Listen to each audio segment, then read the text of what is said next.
Indian നേവിയിലേക്ക് ഒരു സ്ഥിര നിയമനം ആഗ്രഹിക്കുന്ന ഉദ്യോഗാർത്ഥികൾക്ക് അഗ്നിവീർ അല്ലാതെ പുതിയൊരു അവസരം കൂടി ഉടനെ വരാൻ പോകുന്നുണ്ട്. അപേക്ഷ ഉടനെ സ്റ്റാർട്ട് ചെയ്യും. നോട്ടിഫിക്കേഷൻ റിലീസ് ചെയ്തിട്ടുണ്ട്. കണ്ണൂരുള്ള ഏഴിമല അക്കാഡമിയിലേക്കാണ് ഇതിൻ്റെ സെലക്ഷനും കാര്യങ്ങളൊക്കെ നടക്കുന്നത് എന്ന് ശ്രദ്ധിച്ചിരിക്കുക. നല്ലൊരു അവസരം തന്നെയാണ്. വനിതകൾക്കും പുരുഷന്മാർക്കും അപ്ലൈ ചെയ്യാൻ സാധിക്കും. ഇപ്പോൾ ഇതിൻ്റെ ഒരു നോട്ടിഫിക്കേഷൻ നേവി റിലീസ് ചെയ്തിട്ടുണ്ട്. അതുമായി ബന്ധപ്പെട്ട കംപ്ലീറ്റ് വിവരങ്ങൾ എന്താണെന്ന് നമുക്ക് ചെക്ക് ചെയ്യാം. പരമാവധി സുഹൃത്തുക്കളിലേക്ക് ഈ ഒരു കാര്യം നിങ്ങൾ ഷെയറും കൂടി ചെയ്തു കൊടുക്കുക. അപ്പോൾ തുടക്കത്തിൽ പറഞ്ഞതുപോലെ തന്നെ ഇന്ത്യൻ നേവിയാണ് പുതിയൊരു അപേക്ഷ ഉടനെ ക്ഷണിക്കാൻ പോകുന്നത്. അതിന് വളരെ ഇമ്പോർട്ടൻ്റ് ആയിട്ടുള്ള അത്യന്താപേക്ഷികമായിട്ടുള്ള വിവരങ്ങളാണ് ഇന്നത്തെ വീഡിയോ ഭാഗത്തിലൂടെ നമ്മൾ ചർച്ച ചെയ്യാൻ പോകുന്നത്. അപേക്ഷ തുടങ്ങുമ്പോൾ കംപ്ലീറ്റ് വിവരങ്ങൾ, അതായത് ഇതിൻ്റെ ക്വാളിഫിക്കേഷനൊക്കെ കീറി മുറിച്ച് വ്യക്തമായിട്ട് എല്ലാ കാര്യങ്ങളും നമ്മൾ പ്രൊവൈഡ് ചെയ്യുന്നതായിരിക്കും. ഇപ്പോൾ അപേക്ഷിക്കാൻ ആർക്കെല്ലാം സാധിക്കും, എന്തൊക്കെയാണ് ഇതിൻ്റെ ഡീറ്റെയിൽസ് എന്നുള്ള കാര്യങ്ങളിലേക്ക് കിടക്കാം. The Indian navy invite application for short service commission officers for various entries Jan 2025 ബാച്ചിലേക്കാണ് പുതിയ അപേക്ഷകൾ ഇപ്പോൾ സ്വീകരിക്കാൻ പോകുന്നത് എന്നുള്ള കാര്യം ഇവിടെ പറഞ്ഞിട്ടുണ്ട്. Then also application will be start around 24 February 2024 മുതലാണ്. അപേക്ഷ തുടങ്ങുന്നത് 24 ഫെബ്രുവരി മുതലാണ്. ഏകദേശം നിങ്ങൾക്ക് last date to submit online application 10 March 2024 ആണെന്ന് ശ്രദ്ധിച്ചിരിക്കുക.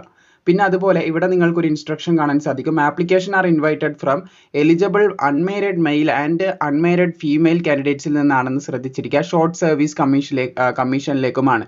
10 വർഷം നിങ്ങൾക്ക് സർവീസ് ചെയ്യാം. വേണമെന്നുണ്ടെങ്കിൽ വീണ്ടും 4 വർഷം എക്സ്റ്റെൻഡ് ചെയ്ത് അവിടെ നിൽക്കാൻ സാധിക്കുന്നതാണ്. അതാണ് ഷോർട്ട് സർവീസ് കമ്മീഷൻ. 15 വർഷം തികക്കാൻ സാധിക്കില്ല എന്ന് ശ്രദ്ധിച്ചിരിക്കുക. പിന്നെ നിങ്ങൾക്ക് വേണമെന്നുണ്ടെങ്കിൽ വിവിധ മാർഗ്ഗങ്ങളിലൂടെ പെർമനന്റ് കമ്മീഷനിലേക്ക് മാറാനുള്ള ഓപ്ഷനൊക്കെ ഷോർട്ട് സർവീസ് കമ്മീഷനിലുണ്ട്. വേക്കൻസിയും വിവിധ കാര്യങ്ങളെ അടിസ്ഥാനപ്പെടുത്തിയാണത്. അതിലേക്ക് അധികം കടക്കുന്നില്ല. എനിവേ, ഇവിടെ നിങ്ങൾക്ക് കാണാൻ സാധിക്കും സെലക്ഷൻ ലഭിക്കുന്ന ഉദ്യോഗാർത്ഥികൾ ഇന്ത്യൻ നാവൽ അക്കാഡമി INA ഏഴിമല, കേരളത്തിലുള്ള നമ്മുടെ കണ്ണൂരിലുള്ള ഏഴിമലയിലേക്കാണ് നിങ്ങൾ പോകുന്നത് എന്ന് ശ്രദ്ധിച്ചിരിക്കുക. ദെൻ എഡ്യൂക്കേഷൻ ക്വാളിഫിക്കേഷൻ വളരെ ഡീറ്റെയിൽ ആയിട്ട് ചുരുക്കി നമുക്ക് നോക്കാം. ജനറൽ സർവീസ് എന്ന് പറഞ്ഞിട്ടുള്ള ബ്രാഞ്ചിലേക്ക് അപേക്ഷിക്കാനായിട്ട് അതിൻ്റെ വിദ്യാഭ്യാസ യോഗ്യത BE BTech 60% മാർക്കോട് കൂടി പാസ്സായിരിക്കണം. 50 ഒഴിവുണ്ട്. മെൻ ആൻഡ് വുമൺ അപേക്ഷിക്കാം. മാക്സിമം ഓഫ് 15 വേക്കൻസി വുമണിന് വേണ്ടി റിസർവ്ഡ് ആണെന്ന് ഇവിടെ പറയുന്നുണ്ട്. ബാക്കിയുള്ള ഒഴിവുകളാണ് പുരുഷന്മാർക്കുള്ളത് എന്നുള്ള കാര്യം കൂടി ഇവിടെ പറഞ്ഞതായിട്ട് നിങ്ങൾക്ക് മനസ്സിലാക്കാൻ സാധിക്കുന്നതാണ്. മെൻ ആൻഡ് വുമൺ അപേക്ഷിക്കാൻ സാധിക്കും. എത്ര ഒഴിവുണ്ട്, അതിൽ മെൻ ആൻഡ് വുമൺ എത്ര ഒഴിവുണ്ട്, പിന്നെ അതിൻ്റെ ഡേറ്റ് ഓഫ് ബർത്ത്, ഇങ്ങനെയാണ് ഡീറ്റെയിൽസ് കൊടുത്തിട്ടുള്ളത്. തുടക്കത്തിൽ ഒന്ന് നിങ്ങൾക്ക് വ്യക്തമായി പറഞ്ഞു തന്നാൽ ബാക്കി നമുക്ക് വളരെ പെട്ടെന്ന് ചെക്ക് ചെയ്ത് പോകാൻ സാധിക്കുന്നതാണ്. അപ്പോൾ 2 ജനുവരി 2000-നും 1 ജൂലൈ 2005-നും ഈ ഒരു ഡേറ്റിലും ഇതിൻ്റെ ഇടയിലും ജനിച്ചവർക്കാണ് അപ്ലൈ ചെയ്യാൻ സാധിക്കുന്നത്. പിന്നെ പൈലറ്റ് ഉണ്ട്, നാവൽ ഓപ്പറേഷൻ ഓഫീസർ ഉണ്ട്, അതുപോലെ തന്നെ എയർ ട്രാഫിക് കൺട്രോളർ തസ്തികയുണ്ട്. BE BTech വേണമെന്ന് ശ്രദ്ധിച്ചിരിക്കുക. 60% മാർക്കോട് കൂടി ഏതെങ്കിലും ഡിസിപ്ലിനിൽ മതി. അതുപോലെ തന്നെ 10ലും +2ലും 60% മാർക്കോട് കൂടി നിങ്ങൾ വിജയിച്ചിരിക്കണം.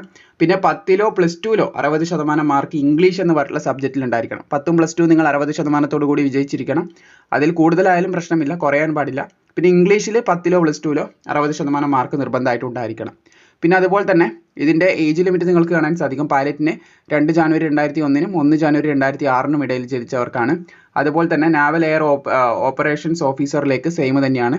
പിന്നെ അതുപോലെ എയർ ട്രാഫിക് കൺട്രോളറിലേക്ക് 2 ജനുവരി 2000-നും 1 ജനുവരി 2004-നും ഈ ഒരു ഡേറ്റിലും ഇതിൻ്റെ ഇടയിലും ജനിച്ചവർക്ക് അപ്ലൈ ചെയ്യാം. പിന്നെ ലോജിസ്റ്റിക്സ് ആണ്. അതിന് അപേക്ഷിക്കാൻ BE BTech വേണം ഫസ്റ്റ് ക്ലാസ്, അല്ലെങ്കിൽ MBA വേണം ഫസ്റ്റ് ക്ലാസ്, അല്ലെങ്കിൽ BSc BCom BSc IT with first class along with PG diploma in finance, അല്ലെ ലോജിസ്റ്റിക്, അല്ലെങ്കിൽ സപ്ലൈ ചെയിൻ മാനേജ്മെൻറ്റ്, അല്ലെങ്കിൽ മെറ്റീരിയൽ മാനേജ്മെൻറ്റ്.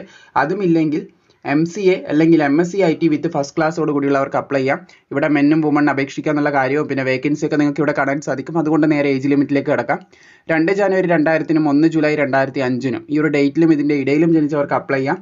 പിന്നെ നാവൽ ആർമമെൻറ്റ് ഇൻസ്പെക്ടറേറ്റ് കാഡറാണ്. അതിന് അപ്ലൈ ചെയ്യാനായിട്ട് BE BTech വിത്ത് 60% മാർക്കോട് കൂടി മെക്കാനിക്കൽ, അതുപോലെ തന്നെ മെക്കാനിക്കൽ വിത്ത് ഓട്ടോമേഷൻ, അല്ലെങ്കിൽ ഇലക്ട്രിക്കൽ ആൻഡ് ഇലക്ട്രോണിക്സ്, അല്ലെങ്കിൽ ഇലക്ട്രോണിക്സ്, മൈക്രോ ഇലക്ട്രോണിക്സ്, അല്ലെങ്കിൽ ഇൻസ്ട്രുമെൻറ്റേഷൻ, അങ്ങനെ ഒരുപാട് സ്ട്രീം ഇവിടെ പറയുന്നുണ്ട്. ഇതിൽ ഏതെങ്കിലും ഒന്നിൽ BE BTech 60% മാർക്കോട് കൂടി പാസ്സായിരിക്കണം. ഒരുപാട് പറയുന്നുണ്ട്. നിങ്ങൾ BE BTech പഠിച്ചിട്ടുണ്ടെങ്കിൽ ജസ്റ്റ് നോക്കുക. നിങ്ങൾക്ക് ഇവിടെ കാണാൻ സാധിക്കും. നിങ്ങൾ പഠിച്ച സ്ട്രീം വളരെ പെട്ടെന്ന് നിങ്ങൾക്ക് ക്യാച്ച് ചെയ്യാൻ സാധിക്കുന്നതാണ്. എയറോനോട്ടിക്കൽ ഉണ്ട്, അതുപോലെ തന്നെ എയറോസ്പേസ് ഉണ്ട്. അങ്ങനെ ഒരുപാട് aeronautical engineering or post graduate degree in electronics അങ്ങനെ നിരവധി പറയുന്നുണ്ട്. ഇതിലെല്ലാം 60%, അതായത് 60% മാർക്കോട് കൂടി BE BTech പാസ്സായിരിക്കണം. പിന്നെ അതുപോലെ തന്നെ ഈ ഒരു തസ്തികയിലേക്ക് അപേക്ഷിക്കണമെന്നുണ്ടെങ്കിൽ +2ലും അതുപോലെ തന്നെ 10ാം ക്ലാസ്സിലും നിങ്ങൾ 60% മാർക്കോട് കൂടി വിജയം കൈവരിച്ചിട്ടുണ്ടാവണം എന്നുള്ള കാര്യം കൂടി ഇവിടെ പറയുന്നുണ്ട്. +2ലും 10ലും 60% മാർക്ക് വേണം. പിന്നെ അതുപോലെ തന്നെ ഇംഗ്ലീഷിൽ 60% മാർക്ക്, അത് 10ലോ +2ലോ ഏതിലെങ്കിലും ഒന്നിൽ മതി. പക്ഷേ 10ഉം +2ഉം ടോട്ടലി വിജയിക്കുമ്പോൾ 60% മാർക്ക് നിർബന്ധമാണ്. 2 ജാനുവരി 2000-നും 1 ജാനുവരി 2005-നും ഈ ഒരു ഡേറ്റിലും ഇതിൻ്റെ ഇടയിലും ജനിച്ചവർക്ക് അപ്ലൈ ചെയ്യാൻ സാധിക്കുന്നതാണ്. പിന്നെ വന്നിട്ടുള്ളത് എഡ്യൂക്കേഷൻ ബ്രാഞ്ച് ആണ്. എഡ്യൂക്കേഷൻ ബ്രാഞ്ച് നിങ്ങൾക്ക് കാണാൻ സാധിക്കും 60% മാർക്കോട് കൂടി MSc ഓപ്ഷണലായിട്ട് maths optional research with physics in BSc-യിലുള്ളവർക്ക് അപ്ലൈ ചെയ്യാൻ സാധിക്കും. അതുപോലെ തന്നെ ഇവിടെ നിങ്ങൾക്ക് അടുത്ത പോസ്റ്റ് കാണാൻ സാധിക്കും എഡ്യൂക്കേഷൻ ബ്രാഞ്ചിൽ തന്നെ physics, applied physics with maths in BSc-യിലുള്ളവർക്ക് അപ്ലൈ ചെയ്യാം. അതുപോലെ തന്നെ കെമിസ്ട്രി ഫിസിക്സ് ഉള്ളവർക്ക് അപ്ലൈ ചെയ്യാം. അതുപോലെ തന്നെ മാത്സ് മെക്കാനിക്കൽ എഞ്ചിനീയറിംഗിൽ മിനിമം 60% മാർക്കോട് കൂടി മെക്കാനിക്കൽ എഞ്ചിനീയറിംഗിൽ BE BTech ഉള്ളവർക്ക് അപ്ലൈ ചെയ്യാം. അതുപോലെ തന്നെ 60% മാർക്കോട് കൂടി BE BTech ഇലക്ട്രിക്കൽ ഇലക്ട്രോണിക്സ് അതുപോലെ തന്നെ കമ്മ്യൂണിക്കേഷൻ എഞ്ചിനീയറിംഗിലുള്ളവർക്ക് അപ്ലൈ ചെയ്യാം. പിന്നെ അതുപോലെ തന്നെ 60% മാർക്കോട് കൂടി MTech എല്ലാം ഉണ്ടെങ്കിൽ അപ്ലൈ ചെയ്യാൻ സാധിക്കുമെന്നുള്ള കാര്യം പറയുന്നുണ്ട്. പ്രൊഡക്ഷൻ എഞ്ചിനീയറിംഗ് അതുപോലെ തന്നെ മെഷീൻ ഡിസൈനിങ് അതുപോലെ തന്നെ MTech in communication system engineering അതുപോലെ തന്നെ ഇലക്ട്രോണിക്സ് ആൻഡ് കമ്മ്യൂണിക്കേഷൻ എഞ്ചിനീയറിംഗ് ഇതിലൊക്കെ ഉള്ളവർക്ക് അപ്ലൈ ചെയ്യാൻ സാധിക്കുമെന്ന് പറയുന്നുണ്ട്. ഇതിൻ്റെ പ്രായപരിധികൾ പറഞ്ഞിട്ടുള്ളത് 2 ജാനുവരി 2000-നും അതുപോലെ 1 ജാനുവരി 2004-നും ഇതിൻ്റെ ഇടയിൽ അപേക്ഷിക്കാൻ സാധിക്കുന്ന പോസ്റ്റുകൾ ഇതിൽ അവൈലബിൾ ആണ്. അതാണ് ആദ്യം പറഞ്ഞിട്ടുള്ള ഏകദേശം 3ഓളം പോസ്റ്റുകളെന്ന് ശ്രദ്ധിച്ചിരിക്കുക. പിന്നെ അതിൻ്റെ അടിയിലുള്ള ഈ 2 പോസ്റ്റുകൾ നിങ്ങൾക്ക് കാണാൻ സാധിക്കും. അതിന് അപേക്ഷിക്കാനായിട്ട് 2 ജാനുവരി 2000-നും അതുപോലെ തന്നെ 1 ജാനുവരി 2004-നും സെയിം തന്നെയാണ്. ആ ഒരു ഡേറ്റിലും അതിൻ്റെ ഇടയിലും ജനിച്ചവർക്ക് അപ്ലൈ ചെയ്യാം. പിന്നെ അതുപോലെ തന്നെ അടുത്ത പോസ്റ്റ്, അതായത് ഈ ഏറ്റവും താഴെയുള്ള ഏറ്റവും അവസാനമുള്ള ഈ പോസ്റ്റുകൾ നിങ്ങൾക്ക് കാണാൻ സാധിക്കുന്നതാണ്.